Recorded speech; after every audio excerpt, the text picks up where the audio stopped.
Welcome to the Talkin VAWLS Network. My name is Boogie Bentley. Look, got a lot to get into. This should really be two videos, two topics a lot of people are asking me to talk about, but I want to get it all in one video, so we're going to kind of jump right into it. But look, it just wasn't a good weekend for Tennessee football. You go on the road to Arkansas. You're a two-touchdown favorite. You fall 19-14. The offense didn't look good. You played conservative. We've talked that to death. We did the post-game show. We did a Sunday night fan call-in show. Talked about it this morning with Kaner. You know, one of the things, Josh Heupel struggles on the road. It seems like it's going to be a common theme that he slips up on the road to a team he should beat. What is it? What is it about that? I don't know. You know, South Carolina in 22 did it against Missouri. You know, we've seen obviously Florida, Alabama, Georgia, and now Arkansas on the road. What is it about these road games for this football team? But again, just not a good weekend for Tennessee, not a good weekend for Tennessee fans. We're eating our own. We're arguing on Twitter. We're arguing in the live chat. We're arguing in comments. Anytime the Vols lose, it's not a good weekend for Tennessee Vol fans, and that would be the case again this weekend. But something we've talked a lot about since Josh Heupel took over is the culture at Tennessee and how he has changed the culture and a family atmosphere. A couple of things that went down this weekend causing people to question that. We're going to get into some comments from Dylan Sampson. Is that a concern? Big Omari Thomas makes a mistake.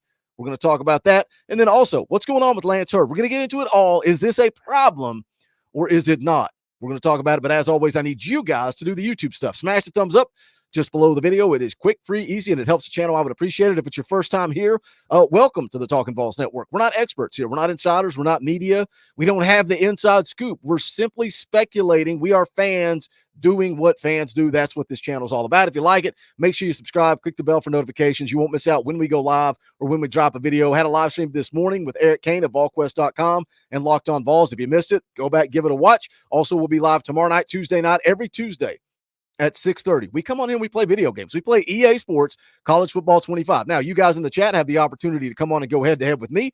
I'll play an online dynasty. You can buy players, customize players. It's a lot of fun. But we talk Tennessee football in a laid-back, relaxed environment. It's a lot of fun. Also, Wednesday night, Talkin VAWLS Live. We're going to flush it, and we're going to move ahead to the Gators on Wednesday night. So tune in for that. But let's get into it. Let's start with Dylan Sampson's comments. Again, coming off the bye week, you got Arkansas. You're going on the road. Josh Heupel, you know, I was reading the chat this morning during the live stream. One particular person was panicking, said, we're coming off another bye. That's a problem. That's a problem. Is it? Because Josh Heupel historically has been good coming off the byes. 7-1 all time, now 7-2. He was 3-0 at Tennessee coming off of bye weeks, including going on the road to LSU and winning a huge road game against the Tigers. So this was Josh Heupel's first loss coming off of a bye since arriving at Tennessee. But we go on the road. We drop that mystery game to Arkansas. And this is what Dylan Sampson said after the game. Let's take a listen. Yeah, I think we've seen a time where you can't count anybody out. You know what I'm saying? This league is very competitive, but just you got to find a way to just bring everybody closer. You can't let people start, pulling away from each other.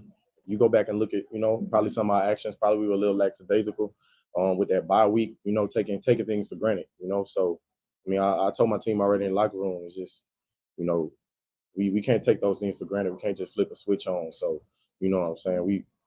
Every time we go out there on the practice field, in the meeting room, we got to have great attention to detail. Obviously, the problem there, we relaxed a days ago. The way we went through practice during the bye week, that's what we're talking about here. That's what the concern is. That's what we're questioning. But I like that he understands. You still got everything to play for, and I think Coach Heupel is going to preach that in the locker room. I think he's going to preach it on the practice field. I think he's going to preach it in the meeting rooms when they watch the tape. All your goals are still in front of you. Every team in the SEC outside of Texas has lost. So now we can get on here. We can be critical. We can talk about the offense. We can talk about being conservative. We can talk about how this team sucks. Nico sucks. Glenn Ellaby sucks. The offensive line sucks. Josh Heupel's game plan sucks. Joey Halzle sucks. We can blame everybody. How does this football team respond? But is it a concern that you're 4-0? You're ranked 4th in the country. You got everything to play for. We're talking about SEC championship, national championship, college football playoffs, and you're lackadaisical going through practice? And I know it's a lot of coach speak. Practice the same way every single day. You got to go in, you got to focus. You got to pay attention to detail. We got to get 1% better every day. All the coach speak. But you got to take advantage of the bye week. You got to get healthy. You got to get right. And you got to go about things the right way. And everything we heard throughout the course of the first 4 games was that it didn't matter if it was NC State, at a neutral site. It didn't matter if it was Oklahoma on the road, an emotional game for Josh Heupel, or if it was Chattanooga or Kent State, that this team was practicing the right way every single day. Now, that's easy to say when you're winning. But sometimes after a loss, you got to look yourself in the mirror and say, did I really go about things the right way throughout the course of the week? So is this a problem for me? Is this a concern for me? Am I worried about this moving forward? I know a lot of people are in panic mode right now. A lot of people are ready to say that this season is over. It's not over. But you better respond on Saturday when the Gators come to town. I think that is going to be crucial. Now, you talk about what Tennessee did during the bye week. Some of the things that I've seen were a lack of effort. I did not see a lack of effort from this football team on Saturday night. I didn't see that. Maybe you did. And if you did, you can point it out. But don't just say, I saw a lack of effort. Tell me why. Where did you see a lack of effort? Because I did not see that from this football team. I've seen people talk about Nico going back home to California. How can you do that? Well, because he's a kid.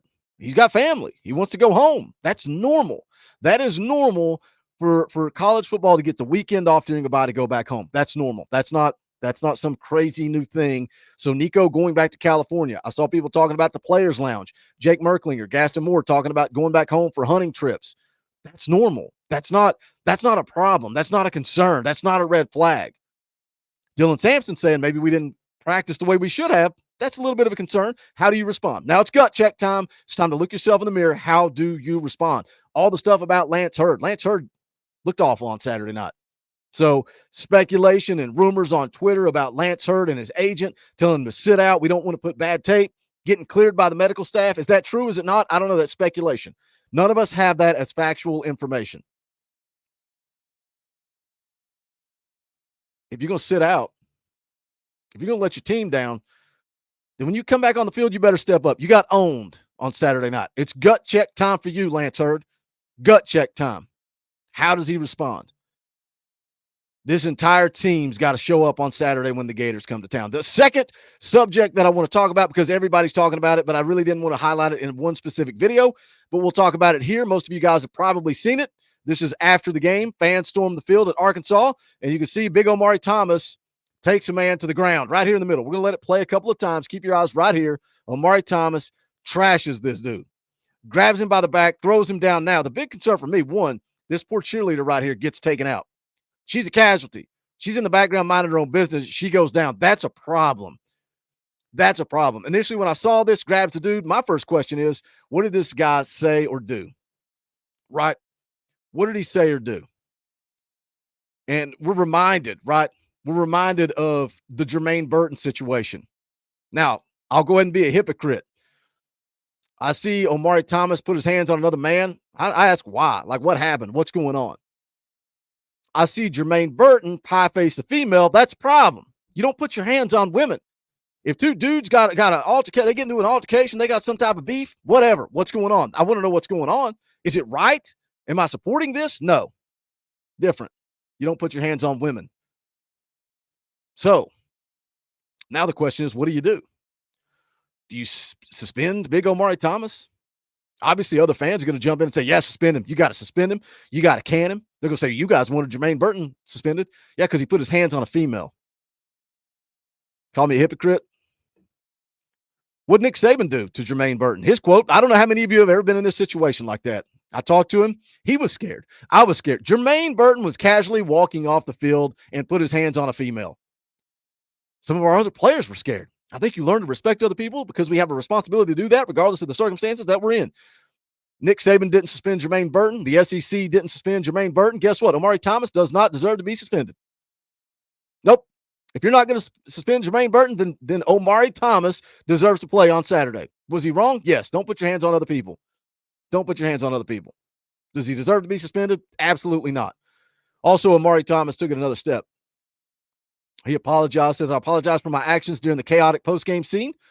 Even though we got run into multiple times by fans while trying to exit the field, that doesn't condone my actions or define my character.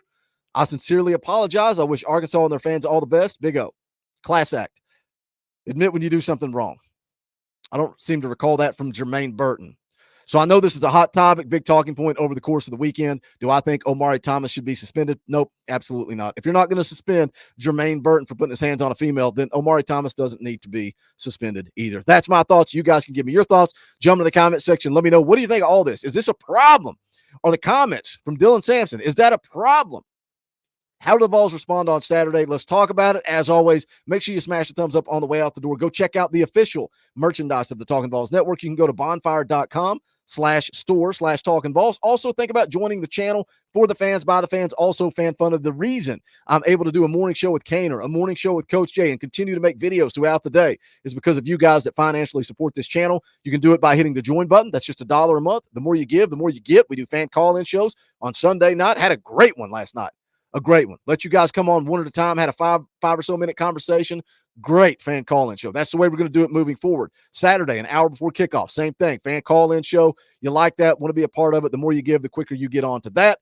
But you don't have to give anything. Just smash a thumbs up. That's quick, free, and easy. Jump in the comment section. Let's talk about it, because this is the Talkin VAWLS Network. My name's Boogie Bentley.